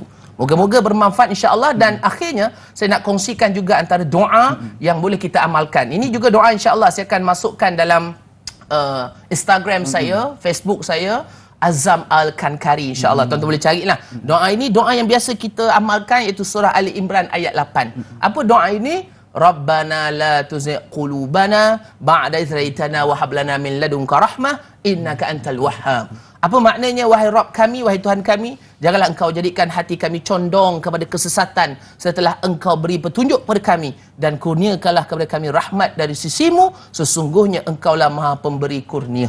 Ayat Quran surah Ali Imran ayat 8. Jadi amalkan doa ini insya-Allah. Moga-moga Allah pelihara hati kita, moga-moga Allah pelihara diri kita daripada menipu, daripada terpesong perkara yang tidak sepatutnya. Moga-moga Allah lindungi kita semua daripada perkara yang boleh merosakkan keimanan dan juga menjadi orang yang terbaik akhlaknya. Kerana akhlak yang terbaik inilah yang akan menjamin kehidupan dunia dan akhirat yang baik insya-Allah. Insya-Allah. Jadi mudah-mudahan dengan terjawab soalan tersebut, maka dirangkumkan sekali dengan kesimpulan untuk pertemuan kita pada pagi ini berkaitan dengan topik kita bohong atau tipu sunat. Jadi Ustaz, boleh Ustaz rumuskan juga tutup ataupun tangguhkan pertemuan kita pada pagi ini dengan bacaan doa sedikit. Silakan Ustaz. Astaghfirullahalazim ghafurur rahim. Na'udzubillahi minal ilmi syaitanir rajim. Bismillahirrahmanirrahim. Alhamdulillahirabbil alamin. Wassalatu wassalamu ala asyrafil anbiya'i wal mursalin wa ala alihi wa sahbihi ajma'in. Allahumma fil lana zunubana wal walidina warhamhum kama rabbawna sighara. Ya Allah Tuhan kami, kasihlah kedua ibu ayah kami seperti mana mereka masih kami suatu kami kecil ya Allah. Jika ada di antara kami ibu dan ayah yang telah pergi buat selamanya, tempatkanlah mereka bersama orang soleh dan soleh di syurga abadi ya Allah. Ya Allah Tuhan kami, peliharalah kami seluruhnya. Jauhkan kami daripada perkara-perkara dusta ya Allah. Jauhkan kami daripada sifat orang yang berbohong ya Allah. Jauhkan kami daripada perkara menipu ya Allah. Ya Allah Tuhan kami, peliharalah lisan kami, peliharalah diri kami daripada berbohong dan menipu ya Allah. Ya Allah Tuhan kami, masuklah kami dalam syurga-Mu ya Allah. Jauhkan kami dari fitnah dajjal, fitnah akhir zaman dan fitnah dunia ini ya Allah. Rabbana la tuzigh qulubana ba'da idh hadaytana wa hab lana min ladunka rahmah innaka antal wahhab. Ya Allah Tuhan kami, berikanlah kami ilmu yang bermanfaat. Moga-moga kami dapat memanfaatkan ilmu yang bermanfaat ini ya Allah. Rahmati dan berkatilah kami seluruhnya. Jauhkanlah kami daripada persengketaan ya Allah. Jauhkan kami daripada sihir ya Allah. Jauhkan kami daripada hasad dengki manusia sekeliling kami. Berikanlah kami keberkatan di dunia dan di akhirat bersama keluarga kami seluruhnya ya Allah, agar kami dapat masuk syurga yang paling tinggi di akhirat nanti. Amin ya Allah. Rabbana la tuzigh qulubana ba'da idh hadaytana wa hab lana min ladunka rahmah innaka antal wahhab. Rabbana atina fid dunya hasanah wa fil akhirati hasanah wa qina azabannar wa qina azabannar wa qina azabannar. Wa sallallahu ala sayyidina Muhammad wa ala alihi wa sahbihi wasallam walhamdulillahirabbil alamin. Amin amin rabbal alamin. Wallahu alam. Ada rezeki jumpa dalam pertemuan. Terima kasih atas perhatian. Mohon maaf kesilapan. Ada rezeki jumpa dalam pertemuan. Terima kasih semua. Terima kasih Datuk Loman. Terima kasih kepada semua kru produksi dan para penonton semua. Wallahu alam. Moga-moga bermanfaat. Terima kasih. Insya-Allah. Terima kasih Ustaz. Amin, Ya, terusan ilmu. Mudah-mudahan Allah SWT panjangkan rezeki Ustaz. Amin amin sama-sama kita. Panjangkan usia Ustaz. Amin, Dikekalkan amin. kesihatan Amin, untuk terus insya-Allah. sampaikan ilmu kepada Amin semua. bersama insya-Allah. kita insya-Allah Ya, selalu. jadi sedap tu sekali, jangan lupa untuk saksikan rancangan Tanya Ustaz pada esok hari bersama bersama dengan moderator kita Da'i Anas dan juga ahli panel kita yang berbahagia Al-Fadhil Ustaz Muhammad Ilyas Ismail yang akan membincangkan topik kegemaran ramai munakahat iaitu berkaitan dengan keluarga Islam. Jadi mudah-mudahan kita bertemu lagi dalam episod rancangan Tanya Ustaz. Saya mohon maaf sekiranya ada terkurang di mana-mana, terkasar tutur bicara, tersilap tutur kata. Mudah-mudahan kita bertemu lagi di lain episod Tanyalah Ustaz biar tahu jangan kiru. Akhirul kalam. Assalamualaikum warahmatullahi wabarakatuh. Jumpa lagi. Assalamualaikum. Ustaz.